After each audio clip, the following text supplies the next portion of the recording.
Buenas noches, bienvenidos a esta nueva emisión de En Palabras Simples por las pantallas de TVO Tiltil.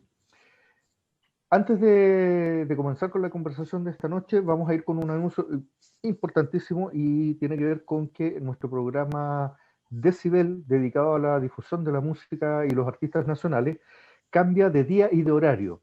Se traslada desde el día sábado a los días jueves a las 20 horas. Así es que ya lo saben, mañana jueves se va a emitir en su horario que va a ser el habitual desde aquí en adelante, nuestro programa Decibel con su conductor Freddy Aregón. Vamos entonces a lo que nos convoca el día de hoy. Tenemos un invitado que ha dedicado parte importante de su trabajo del último tiempo a analizar cómo se ha enfrentado la pandemia y las medidas que se han tomado frente a las distintas contingencias derivadas del COVID-19.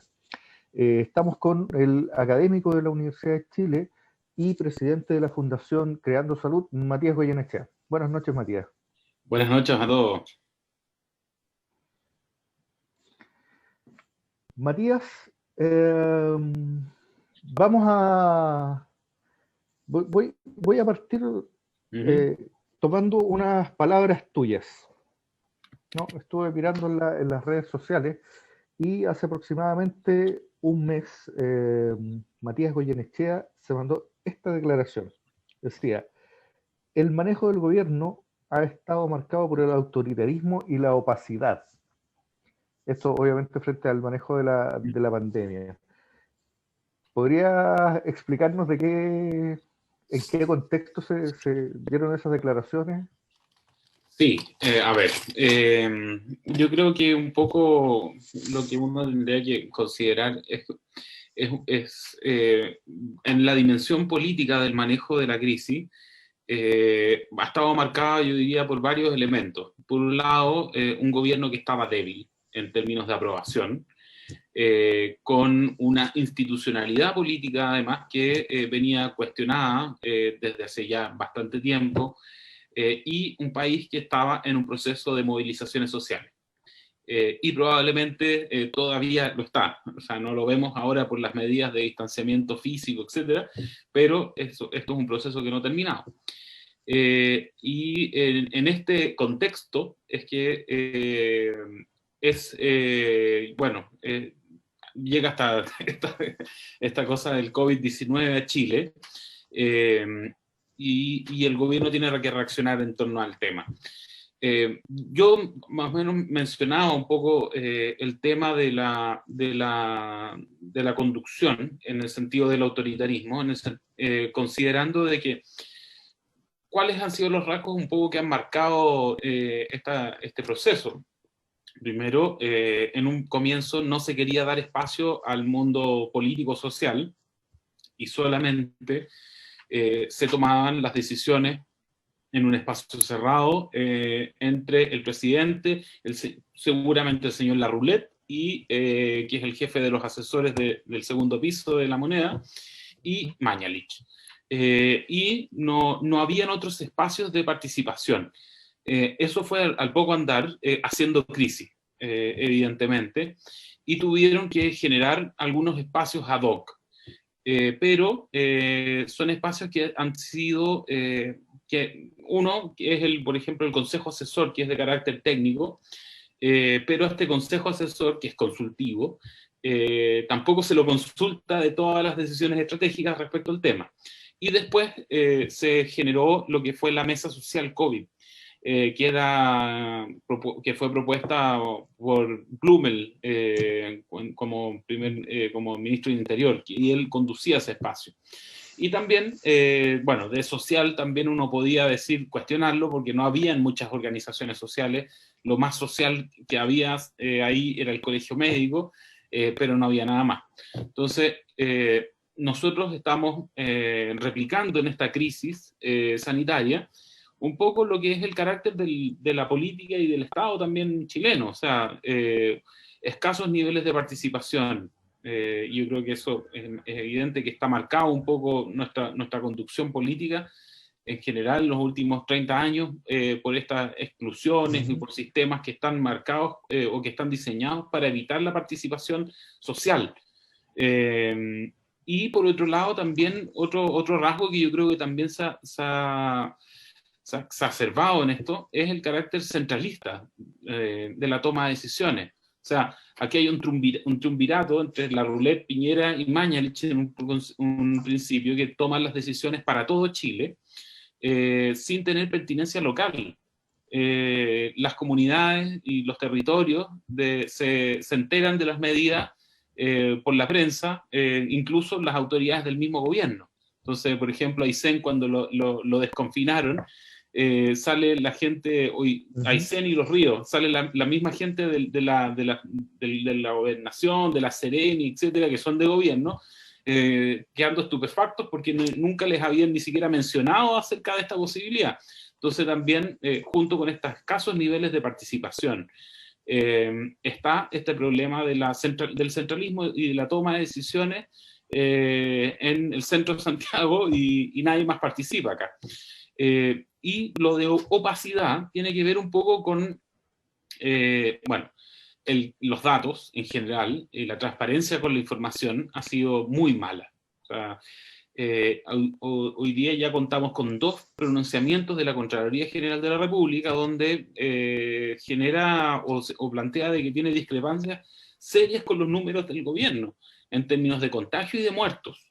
O sea, 34.000 de diferencia de infectados, creo que 2.000 o 3.000 fallecidos que no estaban contemplados dentro de los registros del gobierno. Entonces, aquí hay órganos del Estado mismo que están cuestionando la información que el gobierno entrega. Además de cambios metodológicos, datos que nunca han llegado. Por ejemplo, no conocemos desagregadamente cuántos test se hacen en una comuna. No tenemos una información fidedigna respecto a lo que está pasando en todos los territorios. Y a eso también apuntaba un poco con esta idea de que hay una falta de transparencia y opacidad, y también en el sentido, por ejemplo, de que hubo un momento con las cuarentenas dinámicas en que nosotros no se sabía por qué se levantaba o se bajaba una cuarentena. Entonces no había, el gobierno decía no, tiene que ver con la concentración de los casos, pero nunca teníamos herramientas para poder auditar esa toma de decisión.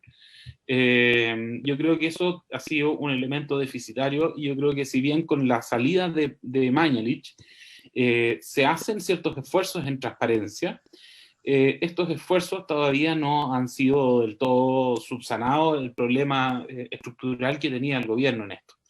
Y más bien yo diría que la salida de Mañalich y la entrada de París le sirvió al gobierno como para efectivamente traspasar costos de la crisis en la figura de Mañalich, seguramente, y también barnizar un poco con estas, no sé si te acuerdas, pero parece que ya no lo hacen tan seguido, que son estas como matinal donde invitaba gente todos los días, gente nueva, que opinaba y acompañaba al ministro. Entonces, con este estilo inclusivo trataron de arreglar esta lógica de la participación, pero nunca entregando espacios reales de participación en la toma de decisiones, ni siquiera en términos consultivos.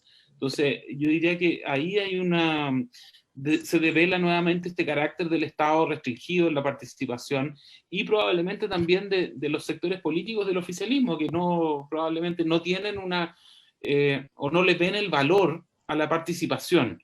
Y no es el tema, yo diría que, y con esto termino este punto, yo creo que no es un fetiche el tema de la participación. El tema de hacer que los territorios y las comunidades participen de los procesos de definición, por ejemplo, el paso a paso, además de lograr, o sea, uno le genera mejores decisiones, en tanto que no son los tecnócratas o los oficinistas en la calle Maquíver, donde está el Ministerio de Salud, o en La Moneda, los que conocen realmente cómo son los lugares y los problemas que tienen. Son las comunidades. Entonces uno obtiene mejores decisiones cuando involucra a la gente. Además de tener pertinencia local. Como ya nos dimos cuenta, por ejemplo, y aquí en el caso de vuelvo a Aysén, el gobierno les permite abrir sus malls y sus cines, pero ni siquiera Aysén tiene mall o cine. Entonces, además, en esta arrogancia, se muestra un poco también la falta de conocimiento del territorio. Entonces, yo diría que a eso me apuntaba un poco con esa cuña. Oye, Matías, sí, mira, a mí me queda la sensación, además, y a propósito de lo que tú dices, que finalmente hay una constante que viene a marcar la tónica un poco de este gobierno, y es esta idea como a ver, como de un gobierno de utilería, ¿no? ¿A qué me refiero? A que efectivamente había muchos problemas con la cifra y que tal como tú lo mencionas, es un poco lo que termina con la salida de Mañalich, que hace insostenible que se pudiese mantener en el cargo, pero también con otros, si uno lo traspasa a otras esferas del quehacer, el gobierno siempre como que tiene esta tendencia a realizar los montajes o que directamente, o que finalmente hay políticas que son como un poco de utilería, que se monta un escenario para que frente a un público específico parezca que se hacen cosas, pero en realidad no hay ninguna intención de hacerlo. Te iba a comentar, bueno, déjame hacer un paréntesis para comentarles a nuestros televidentes que pueden hacernos llegar sus comentarios a través de la transmisión en Facebook para ir participando también de esta conversación. Te iba a comentar que a propósito de lo último que tú mencionabas, bueno, Tiltel es una comuna de una extensión enorme, con una cantidad de habitantes no muy alta, según la última proyección del censo somos 21.300, y desde que comenzó la pandemia, particularmente aquí en el canal, en el TV Tiltil, se desarrolló un programa que todavía, bueno, ya está a puertas de su fin, digamos, por la propia contingencia, pero un programa donde participaba la directora del hospital comunitario y donde cada semana se iba actualizando en el mismo programa la cantidad de contagiados y se iba informando acerca del COVID en un principio, con aspectos más médicos, y luego también fue evolucionando junto con el conocimiento de la población, pues ya con el correr de los programas la gente ya no preguntaba tanto cómo se contagia el COVID, porque era un tema que ya estaba un poco cubierto. Y eso finalmente redundó en que en una encuesta que hicimos aquí mismo en el canal también, justamente el hospital comunitario era una de las instituciones más con mejor evaluación dentro de la pandemia. Y que finalmente da cuenta mucho de lo que tú...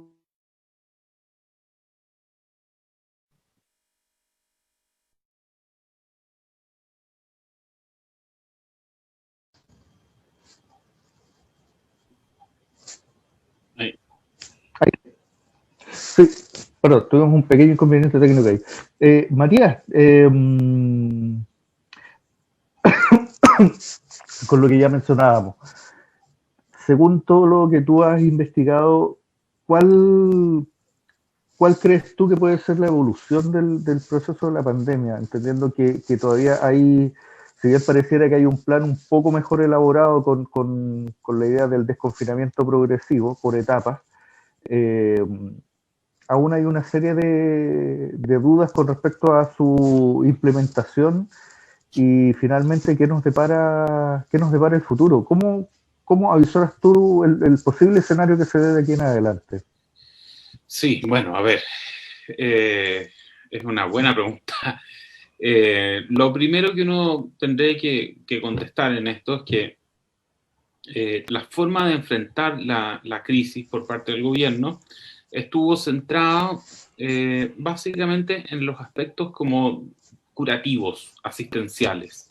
Entonces, lo que se preparó, no sé si se acuerdan de esta idea de bajar la curva, de disminuir o bajar la curva, que en un momento se Entonces, hizo muy como aplanar la curva era aplanar la curva, eso. Bueno, en eso no hicimos la pega. Hicimos la pega en subir la línea, en el fondo, del sistema de salud, la capacidad del sistema de salud para poder enfrentar los casos, cuando ya están contagiados, en el fondo.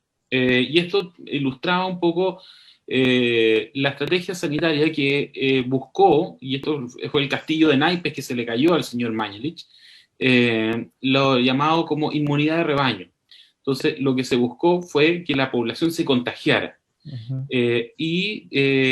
Total, van a haber ventiladores mecánicos y camas UCI para todos. Esa era la estrategia con la cual se enfrentó la crisis, y solamente se tomaron medidas como el cierre de colegios, no porque el ministro o el presidente lo quisieron así, sino porque los alcaldes y el colegio médico y otros actores de la sociedad civil lo exigieron. Y en tanto que se tomó esa decisión unilateralmente por los alcaldes, el gobierno tuvo que ceder. Entonces, aquí a lo que voy con esto es un poco para entender cómo ha sido la forma en la cual se ha estado tratando de abordar esto por parte del gobierno. Entonces, sus medidas han sido centradas sobre todo en abrir camas y comprar ventiladores mecánicos para poder entubar a las personas en caso de necesidad. Eso es lo que se llama subir la línea del fondo del sistema de salud. Pero no nos hicimos cargo de lo que en esta fase es lo más importante, que es la llamada testeo, trazabilidad y aislamiento, el TTA que se llama.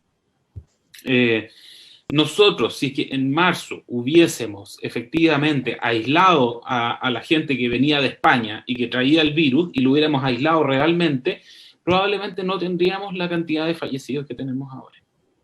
Serían bastante menos. Y es porque, en el fondo, lo que se buscó fue que la gente se contagiara. Entonces, no se tomaron las medidas destinadas a aislar. Y empezamos a aislar en junio, y empezamos a hacer este seguimiento de los casos en julio, que es el llamado la trazabilidad. O se hacía antes, pero de manera muy unilateralmente por parte de los municipios o de la atención primaria, que por iniciativa propia hacía seguimiento a su población. Pero no había una política del Estado, del gobierno, centrada en articular esto y dar recursos para poder hacerlo. Entonces, nosotros enfrentamos este virus sin esta pata que era esencial. ¿Y qué es lo que pasó? Bueno, tuvimos la ola de contagios o el gran brote que tuvimos entre mayo y junio, que es donde se concentraron la mayor cantidad de casos, la mayor cantidad de fallecidos también está entre mayo y junio, pero fue probablemente algo que se podría haber evitado, y se podría haber aplanado más esa curva, pero no lo hicimos por todos estos elementos. Ahora, ¿en qué estamos? Estamos en un descenso, pero es un descenso natural, en el fondo, que luego de un aumento de los contagios viene un descenso. ¿Cuál es el problema real y concreto que vamos a enfrentar de aquí en adelante? La estrategia del ministro fracasó. ¿Por qué? Porque no todas las personas se contagiaron, sino que si uno ve en términos como generales, esto es menos del 5% de la población que ha tenido COVID en Chile. Eso quiere decir de que sigue siendo susceptible a enfermarse el 95% de la población. Entonces estamos hablando de que en caso que la única, en el fondo, forma de poder enfrentar el virus hoy día es con medidas de confinamiento, porque no tenemos vacuna. Entonces, si nosotros relajamos las medidas de distanciamiento social, como lo estamos haciendo ahora, no es que es probable, vamos a tener un rebrote. Lo que está en juego ahora va a ser la cantidad de casos y la magnitud de ese rebrote. Pero esto ya le está pasando a los europeos. Los europeos ya están ahora en el rebrote, que seguramente nosotros vamos a tener, ojalá no en una escala como la que tuvimos en mayo-junio, pero seguramente en octubre o noviembre. Un poco más o menos esos son como los periodos en los cuales pudiesen darse esto. ¿Esto es evitable? Sí, es evitable. En la medida de que o que se presione a la autoridad para que efectivamente asuma una estrategia más rigurosa en términos de desconfinar, y por otro lado, de que fortalezca realmente los equipos de atención primaria y de que se tome en serio esto de llamar a las personas que están contagiadas, investigar dónde se contagió, con quién estuvo entre estos días, porque así, de esa manera, uno va identificando las cadenas de contagio y puede sacarlas de circulación mediante el aislamiento. Esta es la forma en la cual se derrotó el virus en Nueva Zelanda y en otros países como Corea del Sur también, con una estrategia muy potente de testeo, pero acá nosotros tenemos esta pata que está cojeando. Partió tarde y todavía no ha terminado de andar. Nosotros en términos de contagios hoy día estamos en una situación que, si bien ha descendido, nosotros estamos peor de lo que, estábamos en mayo. Tenemos 15.000 casos activos y tenemos una cantidad de contagios diarios que están entre los 1.500 y 2.000. Cuando empezó la ola en abril, teníamos 500. Entonces todavía estamos bastante distintos de lo que está de abril. No hemos llegado a abril todavía. Entonces, si nosotros tomamos no se hace la comunicación de riesgo pertinente, si se levantan las medidas rápido, lo que va a pasar es que de forma lenta vamos a tener de repente un rebrote que va a partir y que no vamos a tener cómo pararlo. Y va a ser la única forma volver a las cuarentenas y volver a lo que se estaba haciendo. Pero esa no es la idea es que uno pueda desconfinar teniendo estas estrategias de trazabilidad, de testeo, trazabilidad y aislamiento de manera potente para efectivamente ir detectando y aislando las cadenas de transmisión. Entonces, yo diría que claro, el escenario ha venido efectivamente mejorando, pero todavía estamos en una situación pendiéndole de un hilo, por así decirlo, en el sentido de que en tanto la población perciba de parte del gobierno que no hay riesgo, va a dejar de tomar las medidas de autocuidado pertinente. Y uno ya ve en la calle, la gente ya a veces anda sin mascarilla, no se respeta la distancia social. Entonces, no nos vaya a pasar que ahora, a propósito de los anuncios que se hicieron sobre fiestas patrias, u otros anuncios que se han hecho, como la posibilidad de abrir los locales y cosas, no terminemos nuevamente en una situación como la de mayo-junio. Eso es lo complicado, y sobre todo porque también genera riesgos para efectos del plebiscito que vamos a tener en octubre. Sí, dos temas importantísimos a propósito de lo mismo. Hoy día venía escuchando hace un rato en la radio y hablaban de esta idea de otorgar permisos especiales para que las familias pudiesen juntarse, permisos por 6 horas, para poder realizar reuniones familiares de grupos de hasta 10 personas en lugares abiertos y hasta 5 personas en lugares cerrados. Es como, para traducirlo en un lenguaje un poco más coloquial, es como que si usted el asado lo va a hacer al horno, puede juntarse con 5 familiares, y si el asado lo va a hacer en la parrilla en el patio, pueden ser 10 familiares por 6 horas, ¿no?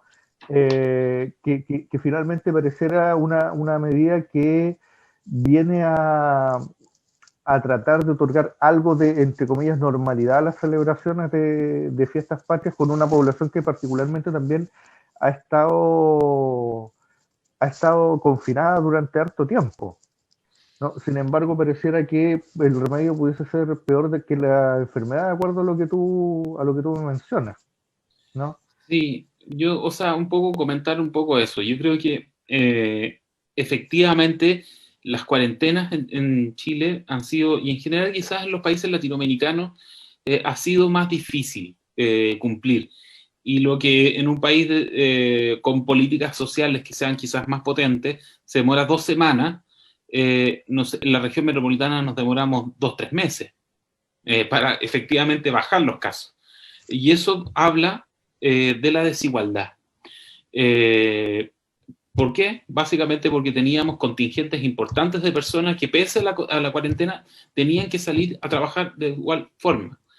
Y esto tiene que ver porque hay gente que vive al día. y si no tiene, no sale, no come. Entonces, había movilidad importante, falta de adhesión a la cuarentena, pero no porque las personas fueran malas, sino porque esto desnudó, O porfiados se les decía, ¿no? claro, o porfiados, sino que esto desnuda los límites de la protección social en Chile. O sea, llegamos al punto de que tuvimos que recurrir a los ahorros de las personas con el 10% para generar aquí un alivio en términos como de lo que tenía que ver con la presión económica. Yo creo que eso hay que tomarle el peso de que de todas maneras es sumamente grave. O sea, de que no hayamos tenido la capacidad de generar políticas sociales que se hagan cargo en situaciones como esta, de generar ingresos familiares de emergencia de acuerdo a las necesidades y políticas más expansivas en términos de lo que era el gasto. Acordémonos que estuvieron repartiendo cajas de alimentos que se lo compraban además al gran retail en vez de hacer transferencias monetarias para efectos de incentivar el comercio local, por ejemplo. Entonces aquí ha habido también una forma de que, es verdad, hubo mucho tiempo de cuarentena, pero eso también es parte también de un problema estructural de desigualdad. Yo diría que ese es un efecto real. Y de todas maneras yo creo que es entendible que la población en general esté cansada, chata de estar encerrada y que quería salir. Yo creo que eso es real. Pero es posible que pueda tener consecuencias si que no se hace con responsabilidad ni con grados de rigurosidad adecuados. Los criterios para desconfinar que tiene el gobierno son menos rigurosos de lo que propone la Organización Mundial de la Salud, lo que propone su mismo Consejo Asesor. De hecho, el Consejo Asesor del Ministerio de Salud le dijo al ministro, sus criterios son muy laxos, tiene que hacerlo de esta manera, y él no se dio brazo a torcer en esto, y siguieron porfiadamente, aquí los porfiados son aquí estos otros caballeros, y siguieron con estas mismas políticas más laxas. Además de que en ningún país del mundo se usa esta idea de desconfinar por comuna. No existe eso. Lo que se hace es, y nosotros lo tenemos naturalizado quizás por ahora, o lo normalizado por el tema de las cuarentenas dinámicas y todas estas lógicas que ha hecho el gobierno, pero lo que se suele hacer es que se desconfina ciudades o radios urbanos o provincias. ¿Por qué? Porque básicamente el hacerlo por un barrio, no sé, voy a desconfinar la mitad del Puente Alto, no da cuenta de Matías, la interacción de la ciudad. Sí. Perdón que te interrumpa. Vamos a retomar el tema, pero vamos a ir brevemente a una pausa con un par de anuncios y volvemos enseguida. Y ahí retomamos el tema, ¿te parece? Súper. Muy bien, retomamos nuestra transmisión. Estamos conversando con Matías Goyenechea, académico de la Universidad de Chile y presidente de la Fundación Creando Salud. Matías, estábamos conversando antes de la pausa acerca de esta forma un tanto extraña de producir los desconfinamientos y esta, digamos, lo que hace una forma extraña también de abordar el propio confinamiento con esto de las cuarentenas dinámicas, de que hay comunas que están en cuarentena y otras que no, y si usted vive en una comuna con cuarentena que no puede ir a trabajar a una que está en proceso de desconfinamiento, y en general con esta idea de que ha faltado mucho reglamento, mucho de pensar el cómo ejecutar esto en la parte más cotidiana. Te voy a contar una anécdota. El día anteayer fui a Santiago al trabajo y me tocó pasar por un control con militares. Entonces yo estaba con mi salvoconducto, iba desde Tiltil a la comuna de Estación Central. Dos comunas que están en proceso de desconfinamiento y dentro de las cuales no necesitas sacar un permiso para circular. Pero el control de los militares estaba en la comuna de Quinta Normal. Entonces el militar me dice, y su permiso. Digo, pero no debería necesitar permiso, pues si yo vivo en una comuna sin cuarentena y voy hacia una comuna sin cuarentena. Sí, me dice, pero es que usted está circulando por una comuna que está con cuarentena. O sea, pero no tiene mucho sentido. Y ahí como que se empezó a incomodar y me dice, pero es que usted me quiere molestar, yo creo que usted no tiene el permiso. Y ya, no, ahí está el salvoconducto. Eso decía, solo era para hacerle notar que faltan procedimientos y qué sé yo. No llegó mucho más allá de la conversación porque los militares como que inmediatamente se dicen, bueno, yo aquí cumplo órdenes nomás, o como que llaman a un oficial superior para que a uno lo lleven con los carabineros, qué sé yo, pero en general siempre ha faltado como la comprensión de cómo poder ejecutar incluso estas medidas que tan raras que se proponen, ¿no? Sí, o sea, yo diría que aquí hay varios vacíos. Y estos vacíos se han ido expresando en distintos niveles, como el que tú veías ahí, en el caso de qué pasa si es que uno transita entre una comuna u otra, que no tiene, otra que tiene, y si tiene, tengo que sacar o no el permiso, etc. Así como está ese tipo de problema, en una escala quizás como más cotidiana, acá la red asistencial de salud se encontró con el mismo problema, pero sin ningún tipo de orientación desde el Ministerio de Salud de cómo enfrentar esto. Entonces, en un principio, el primer mes o segundo mes de crisis sanitaria, marzo, abril, los hospitales tuvieron que tomar o adoptar medidas cada uno por su cuenta.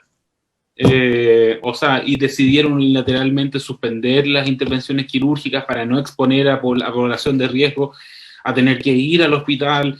Tomaron la decisión unilateral de hacer, en el caso de los consultorios, de hacer trazabilidad.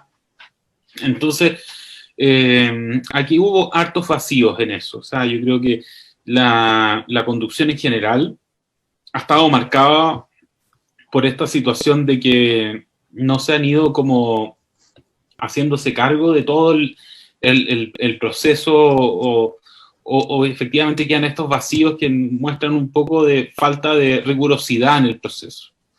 Yo diría que ese es un elemento. Y lo otro, bueno, efectivamente, acá uno sospecha incluso de que aquí hicieron experimentos sociales. O sea, el tema de las cuarentenas dinámicas es algo que se inventó en Chile.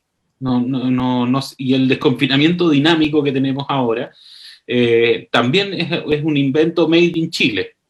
Y lo peor de todo es que no se aprende de los porrazos. Porque las cuarentenas dinámicas lo que generaron, en el fondo, fue reducir en un momento la transmisión viral, o sea, el virus estaba en ciertas comunas de Santiago, y eso era real. La gran mayoría, parte de los casos eran en comunas de la zona oriente de Santiago. Pero al no adoptar una lógica de ciudad, lo que no se evitaba era la circulación. O sea, claro, yo voy a tener un barrio, pero hay interacciones que no se pueden, en el fondo, evitar. Y lo que ocurrió fue de que las cuarentenas dinámicas lo que hicieron fue reducir los contagios en unas comunas, pero trasladarlos hacia el resto de la ciudad. Y básicamente yo diría que contribuyeron, junto con una muy mala comunicación de parte del gobierno en términos de sentido de riesgo. No sé si te acuerdas cuando nos llamaban a tomar un cafecito, una cerveza con los amigos y cosas así, el retorno seguro. El retorno seguro, volver a clases lo antes posible. Una normalidad y bueno, eso nos llevó a la situación en que los sectores populares de la ciudad se infectaron. Y ahí, por la desigualdad, se amplifican los efectos del virus. En la medida en que yo tengo hacinamiento, si yo soy positivo y vivo en una casa con 10 personas, y mi casa no tiene condiciones para aislarme a mí en una habitación con un baño con cocina propia, lo más probable es que voy a contagiar a todos. Sí, bueno, digamos que las casas donde viven 10 personas probablemente no tienen 10 habitaciones.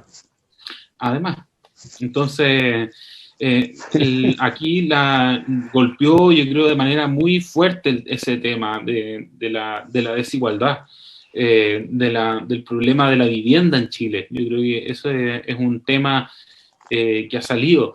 El mismo enfoque, yo también creo que de enfrentar la crisis está muy alineado con una lógica neoliberal de entender la salud, que es entender la salud siempre desde el punto de vista de la enfermedad.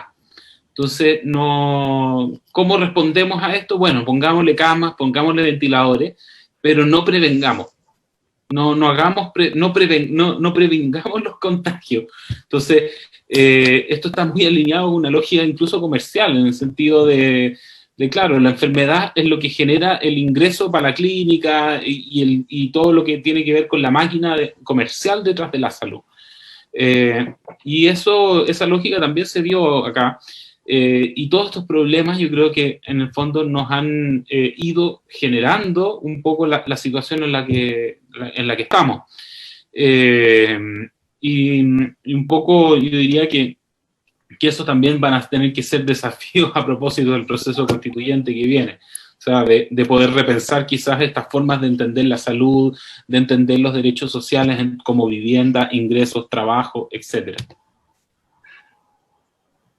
Oye, sí, entremos de lleno en ese tema, Matías. Mira, antes saludar a nuestros amigos Pamela y Mauricio que nos están viendo en este momento.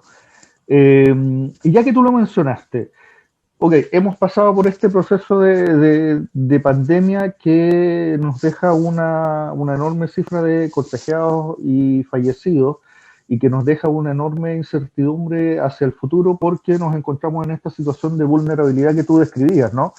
Que donde el 95% de la población aún no nos hemos contagiado y si el virus no se controla, probablemente podemos vivir episodios tan graves como los que ya vivimos en los meses pasados.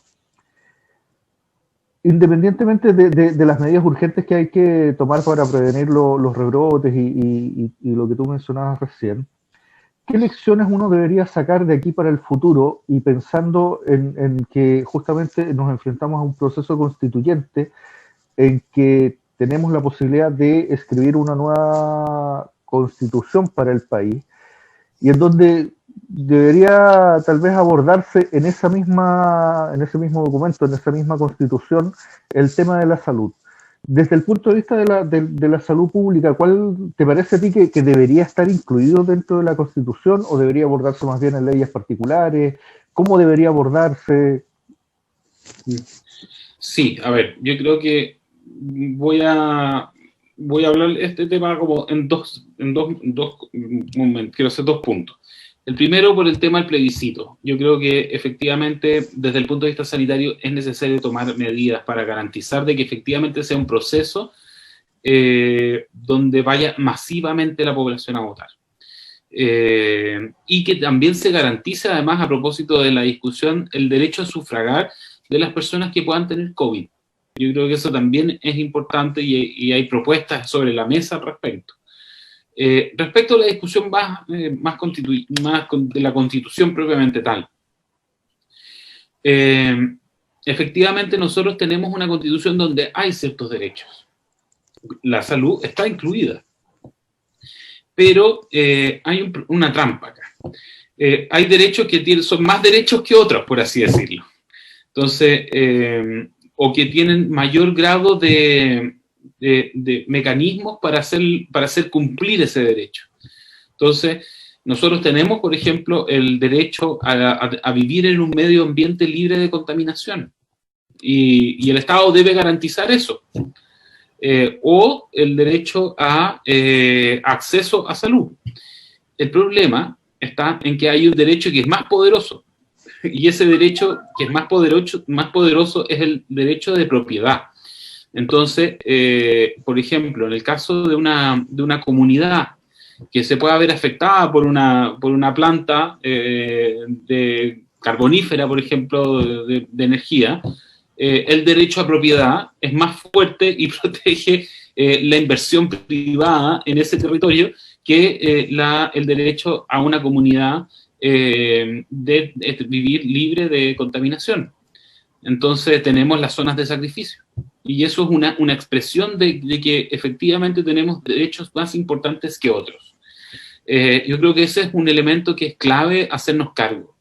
O sea, yo creo que debiésemos pensar o plantear o una constitución donde el derecho más protegido, o por así decirlo, lo que vamos a darle más herramientas al Estado para poder garantizar, sea el bienestar colectivo, por ejemplo.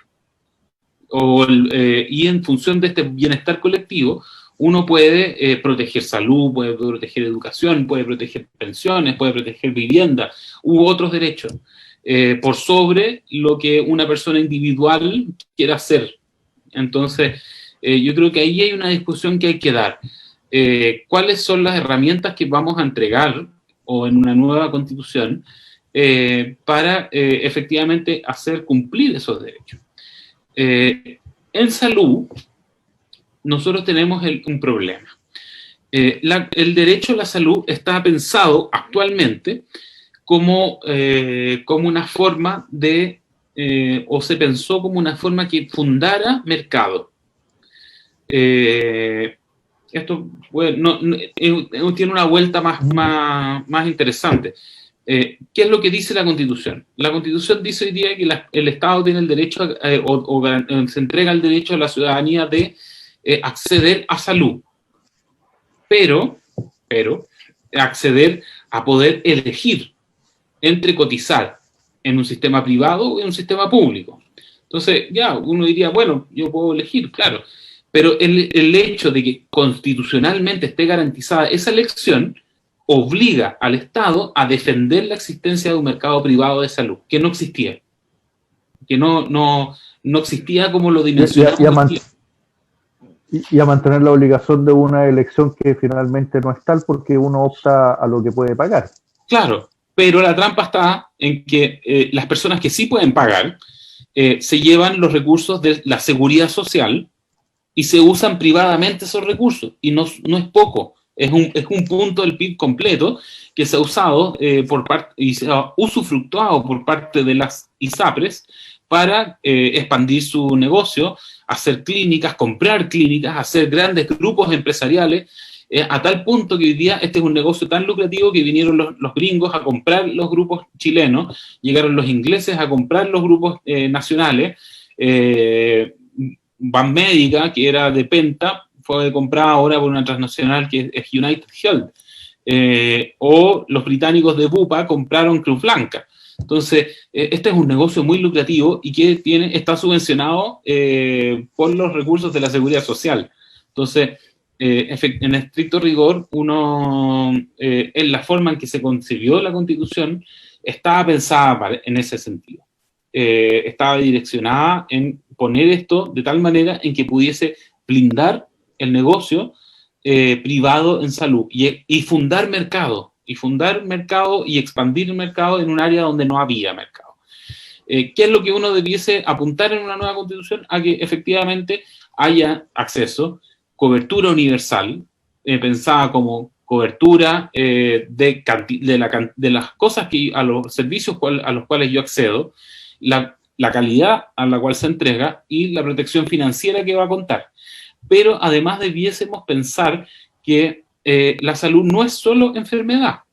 Entonces, tenemos que generar en la nueva constitución un entendimiento de salud de que apunte a entenderla como un proceso, un fenómeno social mucho más complejo, que está marcado o construido por el tipo de educación al cual voy a acceder, al tipo de vivienda en el cual habito o estoy habitando, al tipo de trabajo y las condiciones laborales a las cuales estoy sometido, y entender finalmente de que existen determinaciones sociales sobre los resultados de salud.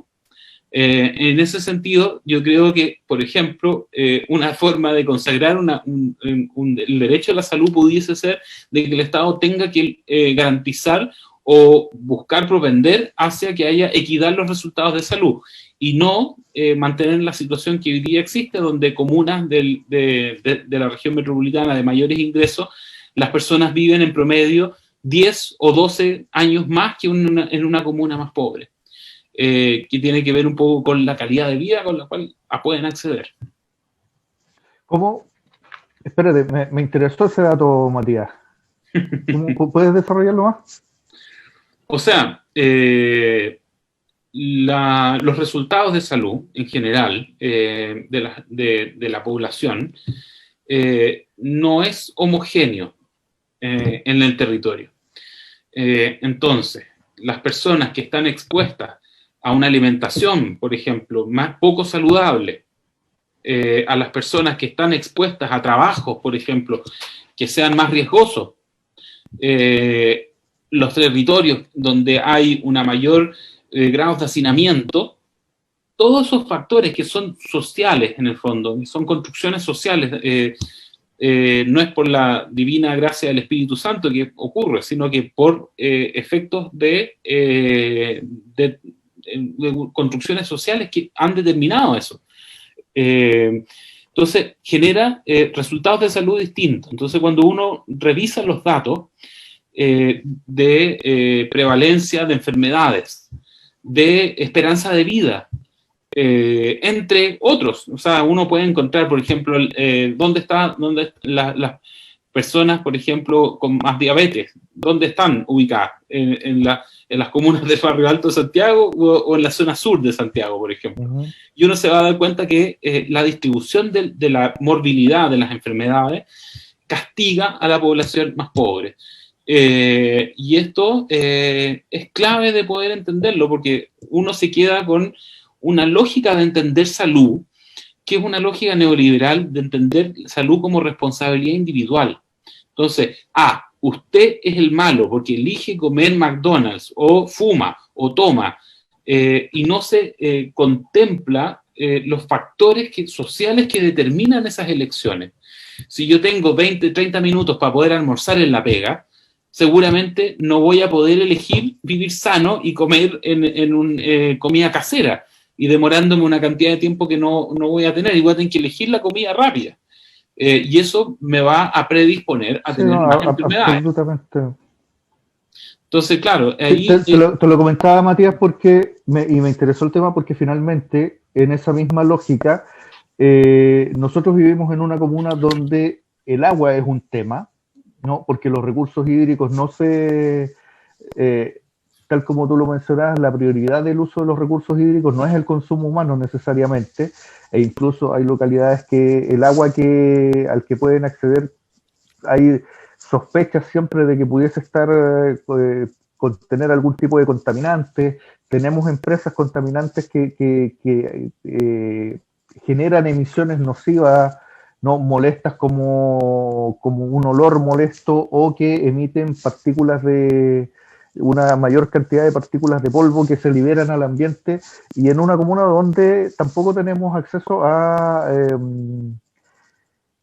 mayores centros de atención de salud, ¿no? Por eso te lo plantea, porque todo esto que tú nos estás mencionando probablemente es una cuestión que los tiltilanos y tiltilanas podemos experimentar en primera persona, ¿no? O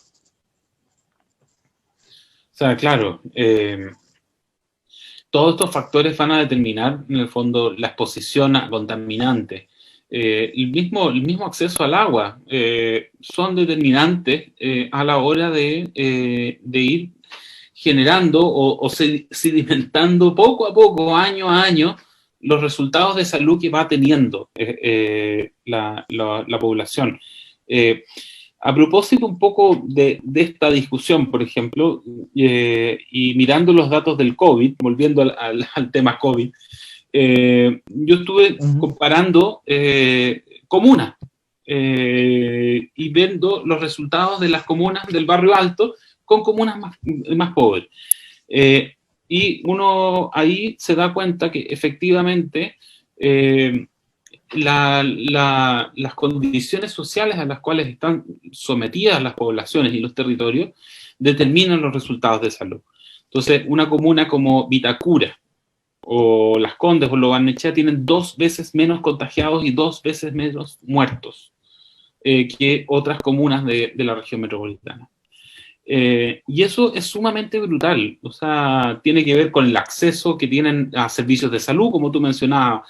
Tiene que ver con estar cerca de fuentes de emanación de contaminación, el acceso a agua, el acceso a educación que tienen.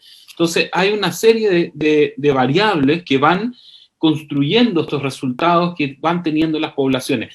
Y esto nos lleva a una discusión que, te fijas, que es distinta que la consulta del médico o lo asistencial propiamente tal, sino que tiene que ver con entender el fenómeno de salud desde una perspectiva mucho más amplia. Y esto es algo que se perdió en Chile. Nosotros fuimos un país muy avanzado desde los años 50, yo diría, en adelante, hasta, bueno, los 70 y después el golpe, etcétera, en ser pioneros en medicina social, en entender esta relación. Y problemas como la desnutrición infantil se combatieron justamente con entender esta relación entre los fenómenos de salud y la desigualdad. Y la pobreza, y en función de esa comprensión es que se establecieron políticas de salud, o políticas que en el fondo eran de otros ministerios, como por ejemplo toda la política de viviendas sociales, nacen también inspiradas por la Caja del Seguro Obrero y por este avance de entender la salud también como un fenómeno social. Y por lo tanto, para poder derrotar problemas como el cólera, el tifus, etcétera, había que construir viviendas sociales. Y eso implica que uno tiene que hacer salud en todas las políticas, o tener un enfoque de salud a la hora de construir viviendas sociales, a la hora de pensar la política de medioambiental, a la hora de pensar el acceso al agua. Todos esos factores también tienen que estar cruzados por esta discusión y esta dimensión. Comprendo. Y que tiene que ver con una cuestión, un cambio de paradigma, incluso si tú quieres, de comprender que la salud pública no es materia exclusiva del Ministerio de Salud, ¿no? Exacto. Matías, el tiempo avanza siempre inexorablemente y estamos llegando al final de nuestro programa del día de hoy. Antes de terminar, y agradeciendo por supuesto la disposición que has tenido con nosotros, te dejo para que nos entregues tus palabras finales, ¿no? Algunas recomendaciones o algo que consideres que es relevante de mencionar antes de cerrar el programa. Bueno, agradezco el espacio. Es sumamente grato conversar y se hacen cortos estos programas. Igual terminar señalando de que, bueno, que efectivamente la situación en términos sanitarios todavía no es la mejor. Esto requiere seguir presionando para que se tomen las medidas en el caso de sanitaria, pero también requiere cierta responsabilidad a la hora de enfrentar también los procesos. Y es con esta claridad que también hay que ir enfrentando lo que va a ser este proceso constituyente que se viene, y que es sumamente importante. Y yo creo que es clave entender de que nosotros en Chile nunca hemos tenido una constitución creada más allá de los límites de las cuatro paredes de los señores notables o ilustrados de la época. Y en este proceso tenemos una oportunidad real y concreta de construir entre todos una constitución que nos dé un marco, un paraguas común para hacer un país más democrático, con derechos sociales, con una comprensión de salud, como estábamos hablando, bastante más amplia, con un paradigma que exceda la lógica de la enfermedad. Y yo creo que eso es lo importante en el fondo de transmitir, o sea, de que aquí no estamos jugando construir un país en conjunto, más democrático y con derechos sociales, y en ese sentido es importante ir y hacer exitoso el proceso del 25 de octubre para el plebiscito. Y así como exigirle también a la autoridad de que tome las medidas pertinentes para asegurar una concurrencia masiva. Eso. Y bueno, muchas gracias por la invitación. Muchas gracias a ti, Matías, y probablemente te vamos a cobrar la palabra de volver en algún momento futuro porque nos quedaron muchos aspectos en el aire partiendo por este concepto de comprender la salud pública en un contexto más amplio y que tal vez va de la mano con comprender que la política de extracción minera, por ejemplo, no es solo un problema del Ministerio de Minería, sino que también tiene que ver con medio ambiente y también tiene que ver con la salud y que tiene que ver también con la educación. Por nuestra parte, y como ya está siendo una tradición o está siendo un hábito, terminamos el programa de repente con más inquietudes que certezas, pero con la satisfacción de saber que al menos estamos pensando y que estamos intentando desenredar un poco esta madeja que de pronto aparece como súper compleja y a veces hasta imposible de dilucidar. Por nuestra parte, agradecemos a todos quienes han estado en nuestra sintonía y los invitamos a que nos sigan acompañando la próxima semana cuando estemos nuevamente y nos juntemos nuevamente a conversar acá en Palabras Simples. Muy buenas noches, Matías. Buenas noches a nuestros televidentes y nos vemos la próxima semana. Chao.